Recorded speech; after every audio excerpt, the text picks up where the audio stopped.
Students, आज जो हमारा टॉपिक है वो है भारतीय संविधान की विशेषताएं। बीए पार्ट सेकंड का सेकंड प्रश्न पत्र जो है भारतीय राज्य व्यवस्था, जिसमें हम पहला टॉपिक अपना है भारतीय संविधान की विशेषताएं।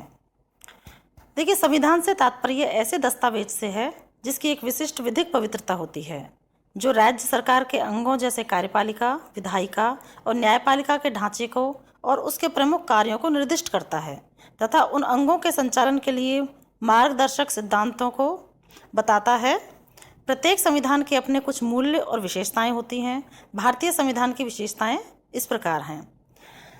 फर्स्ट है विशालतम संविधान। देखिए, भारतीय संविधान विश्व का सबसे बड़ा संविधान है। मूल संविधान में 395 अनुच्छेद, 22 भाग और 8 अनुसूचियां थी। अभी अनुसूचियों की संख्या बढ़कर 12 हो गई है। विश्व के किसी भी संविधान में भारतीय संविधान से ज़्यादा अनुसूचियां और अनुच्छेद नहीं हैं। संविधान की इस विशेषता के निम्नलिखित कारण हैं। प्रश्न ये उठता है कि भारतीय संविधान इतना विशाल क्यों है। तो इसका एक पॉइंट हम ये ले सकते हैं कि भारतीय संविधान निर्माताओं ने विश्व के अनेक संविधानों का अनुभव प्राप्त किया और उनके संचालन में हुई अनेक कठिनाइयों के बारे में भी जाना। संविधान निर्माताओं ने इससे लाभ उठाया और उन्होंने विश्व के सभी संविधानों की अच्छी बातों को भारतीय संविधान में समाविष्ट किया, जिससे कि संविधान के संचालन में कठिनाइयाँ उत्पन्न ना हों। हमने अमेरिका के संविधान से मूल अधिकार, ब्रिटेन से संसदीय प्रणाली, आयरलैंड से नीति निर्देशक तत्व, जर्मनी से भारत शासन अधिनियम 1935 आदि का निर्माण, आदि संविधानों से हमने इन चीज़ों को या इन विशेषताओं को लिया है। दूसरी बात यह है कि भारतीय व्यवस्था ने संघात्मक शासन को अपनाया है, जिसमें शक्तियां केंद्र और राज्यों के मध्य विभाजित होती हैं। भारत में प्रांतों का गठन और उनकी शक्तियों से संबंधित संविधान में जो बंद किए गए हैं। अमेरिका में राज्यों के प्रथम संविधान हैं, लेकिन भारत में राज्य की अपनी शक्ति और अधिकार हमारे एक ही संविधान से प्राप्त करते हैं, अर्थात राज्यों के पास अपना पृथक संविधान नहीं है। शायद इसीलिए केंद्रीय और प्रांतीय दोनों सरकारों के गठन एवं उनकी शक्तियों का विवरण एक ही संविधान में होने के कारण भी भारतीय संविधान बड़ा हो गया है। तीसरी बात यह है कि भौगोलिक दृष्टि से भी भारत एक विशाल देश है। यहाँ की अपनी समस्याएं हैं। संविधान को बड़ा बनाने में इन्होंने बहुत बड़ा योगदान दिया है। जिसके अलावा भारत अनेक भाषा बोलने वाले, अनेक धर्म को मानने वाले तथा विशेष परिस्थितियों में रहने वाले लोगों जैसे अनुसूचित जाति, अनुसूचित जनजाति एवं पिछड़ी जातियों का देश है। ऐसी समस्याएं हैं जिनसे संबंधित बिंदुओं का समावेश संविधान में किए जाना आवश्यक था। ये कई कारण हैं जिनके परिणाम स्वरूप भारतीय संविधान का जो स्वरूप है वो बहुत विस्तृत या कहें कि बहुत बड़ा संविधान जो है निर्माण किया गया। दूसरा पॉइंट हम इसमें ले सकते हैं लिखित संविधान। दूसरी जो भारतीय संविधान की विशेषता है वो है लिखित संविधान। देखिए, संविधान को 2 वर्गों में विभाजित किया जाता है, लिखित संविधान और अलिखित संविधान। लिखित संविधान वह है जिसमें प्रत्येक भाग, अनुसूचियां लिखित होती हैं, और अलिखित संविधान वह होता है जो परंपराओं और अभिसमयों पर चलता है, लिखित में नहीं होता, जैसे ब्रिटेन का संविधान। भारत का संविधान विश्व का सबसे लंबा एवं लिखित संविधान है। इसके सभी अनुच्छेद, भाग, अनुसूचियां लिखित हैं। मूल रूप से संविधान में एक प्रस्तावना, 395 अनुच्छेद, 22 भाग और 8 अनुसूचियां में विभाजित किया गया है। और ये सभी बातें जो वर्तमान में जो अनुसूचियों की संख्या है वो 12 हो गई है, और ये सभी चीज़ें संविधान में लिखित हैं। तीसरी विशेषता है प्रभुत्व संपन्न। प्रभुत्व संपन्न राज्य उसे कहते हैं जो बाहरी नियंत्रण से सर्वदा मुक्त हो और अपनी आंतरिक तथा विदेशी नीतियों का स्वयं निर्धारित करता हो। इस संबंध में भारत पूर्णतः स्वतंत्र है। भारत की जो सरकार है वह आंतरिक तथा बाहरी मामलों में अपनी इच्छा अनुसार आचरण करने के लिए पूर्ण स्वतंत्र है। यह संप्रभुता किसी विदेशी सत्ता में नहीं अपितु भारतीय जनता में निहित है। नेक्स्ट अपन ले सकते हैं लोकतांत्रिक, पंथनिरपेक्ष और समाजवादी गणराज्य। देखिए, लोकतांत्रिक शब्द से तात्पर्य ऐसी सरकार से है जिसका समूचा प्राधिकार जनता में निहित होता है और जो जनता के लिए तथा जनता के द्वारा स्थापित की जाती है।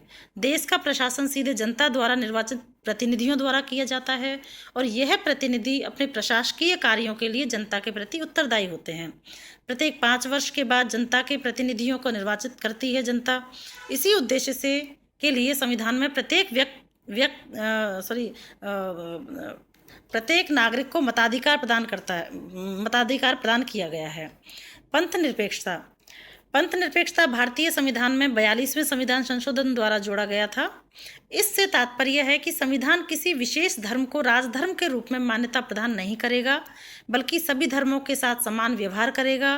पंथ निरपेक्षता की अवधारणा संविधान की विश्वास, धर्म, उपासना की स्वतंत्रता शब्दावली में व्यवस्थित है। तीसरा है समाजवाद। समाजवाद शब्द को संविधान के 42वें संविधान संशोधन द्वारा समाविष्ट किया गया था।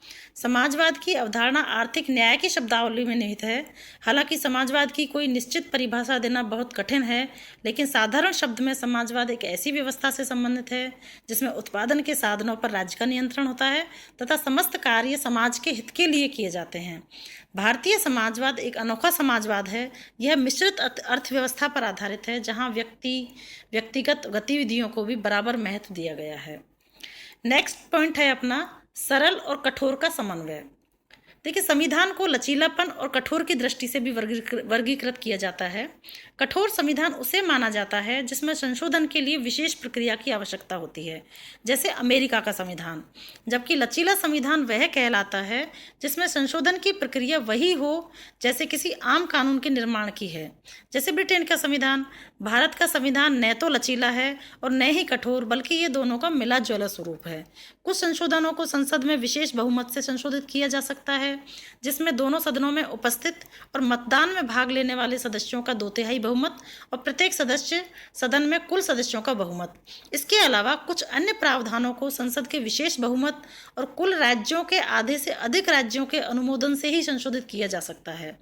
इसके अलावा संविधान के कुछ प्रावधान आम विधायी प्रक्रिया की तरह संसद में सामान्य बहुमत के माध्यम से भी संशोधित किए जा सकते हैं। इस प्रकार भारतीय संविधान कठोर संविधान और लचीला संविधान दोनों के लक्षण जो हैं वो इसमें पाए जाते हैं। नेक्स्ट पॉइंट है अपना एकात्मकता की ओर झुकी हुई संघीय व्यवस्था। देखिए, भारत का संविधान संघीय सरकार की स्थापना करता है। इसमें संघ के सभी मूल लक्षण विद्यमान हैं, जैसे शक्तियों का विभाजन केंद्र और राज्यों के बीच, जिसका निर्धारण संघ सूची, राज्य सूची और संवर्ती सूची के द्वारा किया गया है। लिखित संविधान है, संविधान की सर्वोच्चता है, संविधान की कठोरता है, स्वतंत्र न्यायपालिका है। ये सभी इस तरह की विशेषताएं हैं जो भारतीय संविधान को संघात्मक बनाती हैं।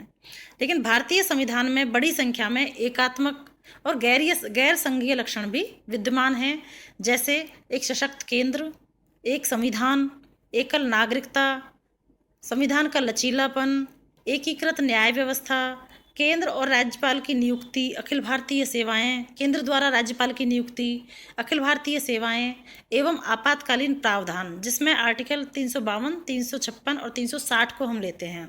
ये सारे बिंदु ऐसे हैं जो भारतीय संविधान को एकात्मकता की तरफ ले जाते हैं। हालांकि वैसे भारतीय संविधान में कहीं भी संघीय शब्द का इस्तेमाल नहीं किया गया है, बल्कि अनुच्छेद 1 में उल्लिखित है कि भारत राज्यों का संघ होगा, अर्थात राज्यों के संघ के रूप में इसका उल्लेख किया गया है, जिसका तात्पर्य है कि भारतीय संघ राज्यों के बीच किसी समझौते के परिणाम नहीं है। इसलिए किसी भी राज्य को संघ से अलग होने का अधिकार नहीं है। इसलिए भारतीय संविधान को अर्धसंघीय संविधान भी कहा जाता है, क्योंकि इसमें एकात्मक और संघात्मक दोनों संविधानों के लक्षण विद्यमान हैं। नेक्स्ट पॉइंट है अपना सरकार का संसदीय स्वरूप। भारतीय संविधान में अमेरिका की अध्यक्षीय प्रणाली की स्थान पर ब्रिटेन की संसदीय व्यवस्था को अपनाया था। संसदीय व्यवस्था एक ऐसी व्यवस्था है जिसमें विधायिका और कार्यपालिका के मध्य सहयोग और समन्वय के सिद्धांत पर आधारित है। संसदीय प्रणाली को सरकार के वेस्टमिनिस्टर रूप या उत्तरदायी सरकार के नाम से भी जाना जाता है। भारत में संसदीय प्रणाली की निम्नलिखित विशेषताएं हैं, जैसे वास्तविक बनाम नाम मात्र की कार्यपालिका। भाई, जैसे हमारा जो राष्ट्रपति है वो नाम मात्र की कार्यपालिका है, जबकि वास्तविक शक्तियां प्रधानमंत्री में नहीं होते हैं। बहुमत वाले दल की सत्ता, मंत्रिपरिषद सामूहिक रूप से संसद के प्रति उत्तरदायी होती है। यद्यपि संविधान के समस्त कार्यपालिका शक्ति राष्ट्रपति के हाथों में है, किंतु उसका वास्तविक प्रयोग मंत्रिपरिषद की सहायता से प्रधानमंत्री द्वारा किया जाता है। तो ये जो सारी विशेषताएं हैं, ये भारतीय संविधान को या भारतीय संसदीय प्रणाली को इंगित करती हैं।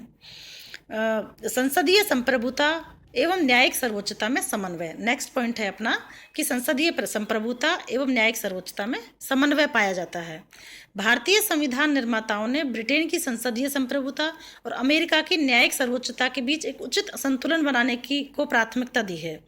एक और जहां सर्वोच्च न्यायालय अपने न्यायिक समीक्षा की शक्ति के तहत संसदीय कानूनों को असंवैधानिक घोषित कर सकता है, वहीं दूसरी ओर संसद अपनी संवैधानिक शक्तियों के बल पर संविधान के बड़े भाग को संशोधित कर सकती है। इस प्रकार हमारे यहाँ संसदीय संप्रभुता भी है और न्यायिक सर्वोच्चता भी है। एक महत्वपूर्ण जो बिंदु मैं आपको यहाँ समझाना चाहूँगी, न्यायिक सर्वोच्चता का न्यायिक पुनरावलोकन है ना भाई। कानून बनाने का अधिकार हमने संसद को दे दिया है। संसदीय संप्रभुता का मतलब कानून बनाने की जो शक्ति है वो संसद में है, लेकिन फिर भी उसकी संविधान की सुरक्षा का जो दायित्व है वो सर्वोच्च न्यायालय को है या न्यायपालिका को है। इसलिए न्यायिक पुनरावलोकन के द्वारा न्यायपालिका संविधान की सुरक्षा प्रदान करती है, संविधान को सुरक्षा प्रदान करती है। अर्थात संसद ऐसा कोई कानून नहीं बना सकती जो संविधान या संविधान के किसी उपबंध का उल्लंघन करती हो। अगर संसद ऐसा कानून बनाती है तो न्यायपालिका उसको अवैध घोषित कर सकती है।